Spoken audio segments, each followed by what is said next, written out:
It's Mega Grace on Vuma FM, Adult Radio for the Young at Heart. It's 5 minutes before 6 o'clock. And this is cutting suga sengithi bamba segiyavala ekseni. Bamba ke segiyavala ngaphambi kokuqala usuku lakho uphuma emsebenzini namhlanje bamba segiyavala.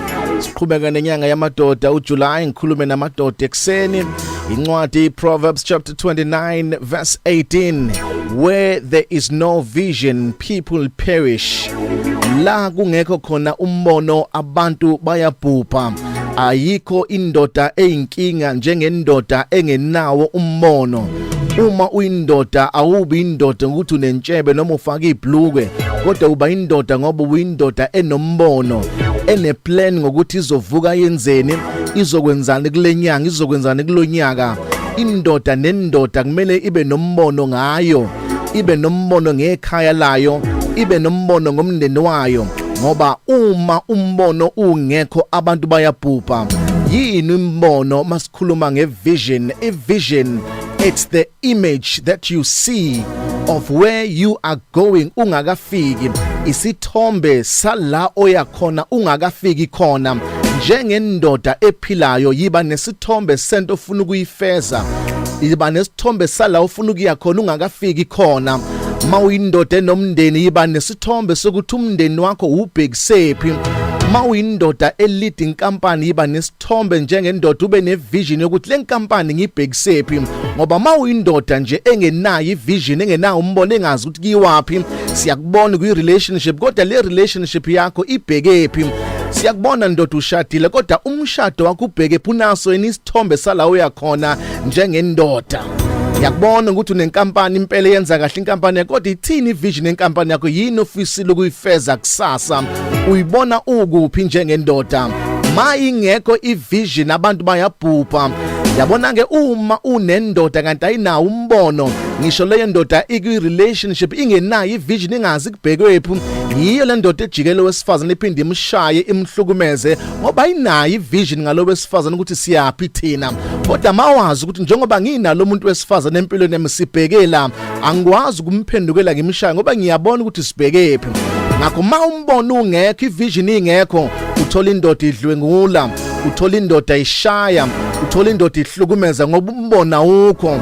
Uthola indoda ihamba ibamba ngapha nangapha ibheka zonke izinto ngoba ayinawo umbono. Kodwa mayinombono indoda yazi ukuthi ngifuna ukwenzani, ifika ngesikhathi ekhaya, yenza yonke into ngesikhathi ngendlela efanele ngoba inombono. Kodwa indoda engenambono ukuthi usahleli nomndeni wayo vele kufika abangani makuhanjwe kungazi ukuthi kiwapi ngoba umbona ukho. Ingane zithi sajabela ukuhlala nayo indoda sekuqhamuka ama phone calls ongawazi siyashare kanjalo ngoba indoda ayinayo ivision ukuthi abantwana babo ibabhekisephi. Where there is no vision, people perish. Indoda engenambono uyibona ukuthi uthi yabuko bekuplani ukuthi siye endaweni ukuthi isiyashintsha siyale ukuthi sashona leqhamuke nabanye kushonwele, ayazi ukuthi yapi, iya nje lapha okuyiwa khona, lapho umoya ophephetha khona iya khona. Kodwa kufuneka mawuyindoda ube nevision, ube nombono, ube nama short term goals, ube nama medium term goals, ube nama long term goals njengendoda, ube nombono. Where there is no vision, people perish. My name is Phumlani Nkwanyana. You are blessed, you are favored, and you are set apart. Good morning. Mega Grace on Vuma FM, Adult Radio for the Young at Heart. It's 6 minutes before 6 o'clock. And this is cutting so sengithi bamba sengiyavala ekseni. Bamba ke sengiyavala ngaphambi kokuqala usuku lwakho namhlanje bamba sengiyavala ekseni. We are still nenyanga yamadoda, celebrate amadoda kuyinyanga kaJuly. Ngivumele ngifundele ivesi incwadi engizokufundela yona ekseni, Hezekiel chapter 22 verse 30. I searched for a man among them who would build up the wall and stand in the gap before me for the sake of the land, that I would not destroy it. But I found no one, not even one.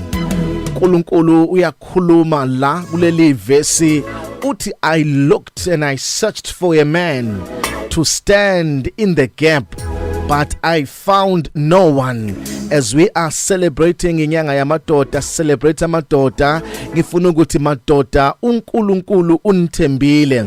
Madoda uNkulunkulu ufuna nime esikhaleni, nimele imndeni yenu.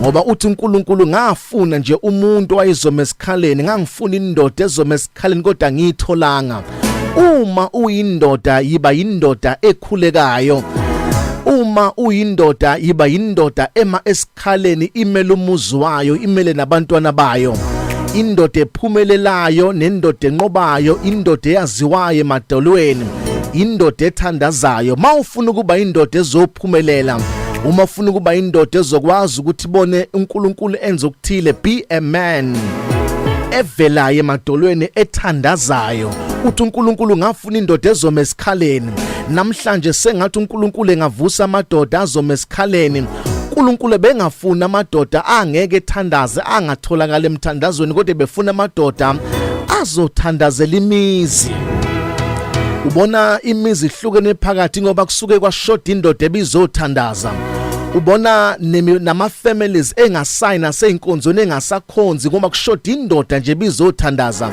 ngoba uma kuke kwaqala indoda yenza into eright ekhaya bonke abanye bayalandela unkosikazi uyalandela nezingane ziyalandela ngoba sibona indoda zenza into makukuthi indoda yeweni nomuzi wonke nonkosikazi wonke nabantwana bonke bayeweni ngoba indoda isuke yageja kodwa make kwavuka indoda ezoma esikhaleni ethi mina ngizoma esikhaleni for umuzi wami nabantwana bami kuzovuka ama families athandazayo kuzovuka abantwana abakhulekayo ngoba indoda isuke yazi position yayo kumesikhaleni ikhulekela umuzi wayo ayifuneki indoda ethi mayiqhamuka abantwana bonke bebaleke beyoyivalela emankamini ngoba seqhamuka indoda yala ekhaya kodwa ukuthi maqhamuka indoda izingane zijabule ngoba ziyazi sekufika umuntu ozoletha ukuthula ekhaya akangathi umuntu kuzwakale ngesango livuleka bese wonke umuntu eyocasha cisho nama TV ngoba seqhamuka ubaba la ekhaya kodwa akathi mayeqhamuka nawe kade bese emankamini bephume bezohlangabeza bezobona ubaba ngoba sekufike indoda ema esikhaleni ikhulekela umuzi wayo uma indoda ingama esikhaleni umuzi uyakolapsa uma indoda ingekho esikhaleni kufika zonke izinto zohlasela umuzi ngoba ayikho indoda ekhava umuzi ngomthandazo kodwa yonke indoda iba indoda ekwazi ukumisa umuzi wayo ngoba indoda ethandazayo ngoba ukunqoba kwethu akukho ekusabiseni abantwana nonkosikazi kodwa ukunqoba kwethu ukuthi sibathathe abantwana bethu sithathe namakhosikazi ethu sithathe nama families ethu sinyukele nawe entabeni siyowakhulekela ezamadoda uma izinto zonakele endodeni indoda ayihambi iyocwila ezinkambeni zikaFaro kodwa indoda iya kwi-closet iyothandaza uma konakele ekhaya ungene emotweni uyishaya izulu uye kwashisa nyama kodwa mazonakele izinto ungene ekamuleni uye emadolweni bese uyathandaza ubiza ifamily yakho uyise enkosini uthi uNkulunkulu nanku umuzi onginikeze wona naba abantwana onginikeze bona nangu unkosikazi onginikeze yena khuphuka naye uye naye ekamuleni eliphezulu bese indaba yakho yoyineka khona awaphela amadoda athi makonakele izinto la ekhaya ephume ehambe yohlala eindaweni ezingekho right kodwa kufuneka amadoda azothi makonakele la ekhaya ethi bantwana bamozani ibambe ngezandla unkosikazi bambe ngezandla abantwana bese kuyathandazwa ngoba indoda emesikhaleni uma uyindoda emesikhaleni awukwazi ukuthi ungashaya unkosikazi ngoba unkosikazi umbanaye esikhaleni uthi I looked for a man but I did not find any sengathi ngavuka amadoda eSouth Africa azothandaza aphakamisa izandla eyenkosini sengathi ngavuka amadoda azokwazana noNkulunkulu azokhulekela imizi yawo I looked for a man but I did not find any akuba windoda etholakalayo emthandazweni. My name is Phumlani Nkwanyana. You are blessed, you are favored and you are set apart. Good morning Mega Grace Nation.